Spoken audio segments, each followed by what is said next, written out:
Jim, do you feel that was a game we lost in the first half? Undoubtedly, I think anybody watching the game back would recognise the fact that we were really, really poor in the opening 45 minutes. Defensively, just so out of character. Some of the individual mistakes that we'd made, but right across the board, we didn't do the basics well enough. Dundee, hurts me to say, but showed a bit more aggression and a bit more desire in those key areas. They didn't waste time in getting the ball forward, Dundee, but they were more aggressive than we were in terms of picking up second balls, more running off the ball, and we quite simply didn't defend our box well enough. What do you put that lack of aggression and desire down to in the first period? I don't really know, to be honest. It's it's in terms of the magnitude of the game, in terms of what it means to our league position, the opportunity to go, join third in the table with Hibs. All of those incentives were laid out.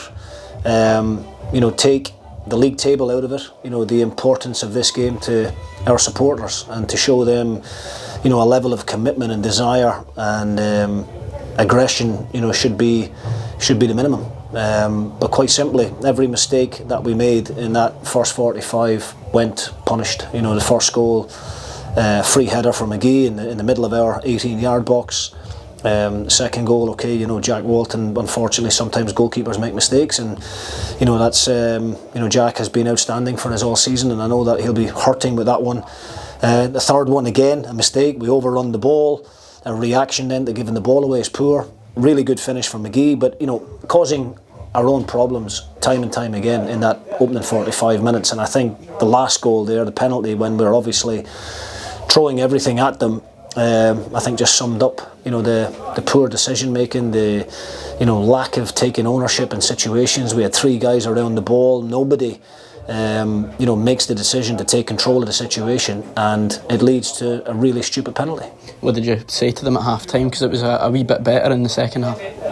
Well, obviously I don't think I could repeat what I said here, but pretty much everything that I've said to you there, in terms of show a bit more desire, show what the fixture means to you. We're fighting for European places here, and we were lucky to be only 3 goals behind, to be perfectly honest. We had Dundee had 2 goals chalked off, so it was on course to be a really embarrassing afternoon for this football club.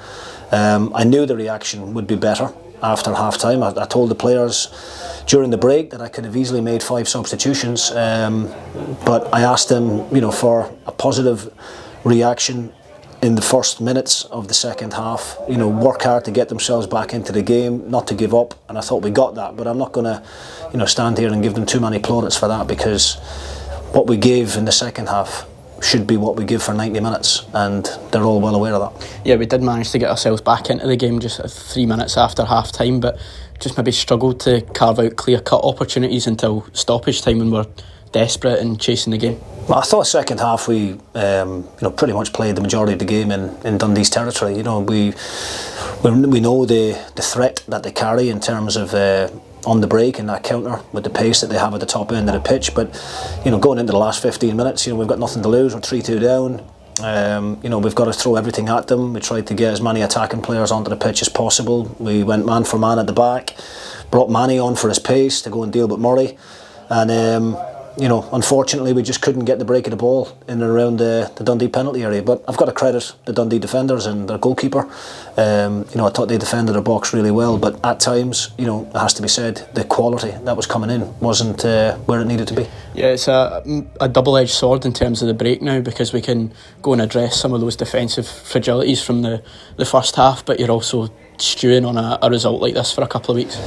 Yeah, there's a long time now till the next game to go and try and make amends, but we need to have a long hard look at ourselves as a group, myself included, the staff, the players. We're all in this together.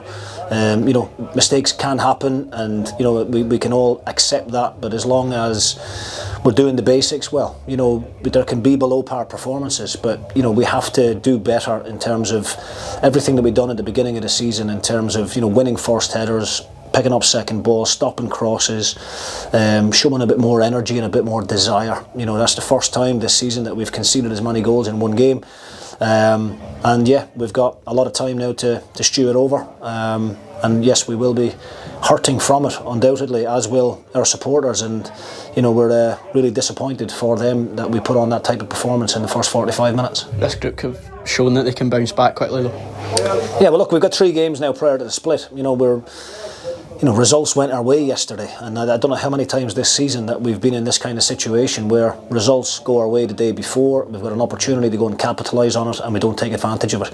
And we've done it again this weekend, unfortunately. We need to get over the line. We need to get the points required to try and box off that top 6.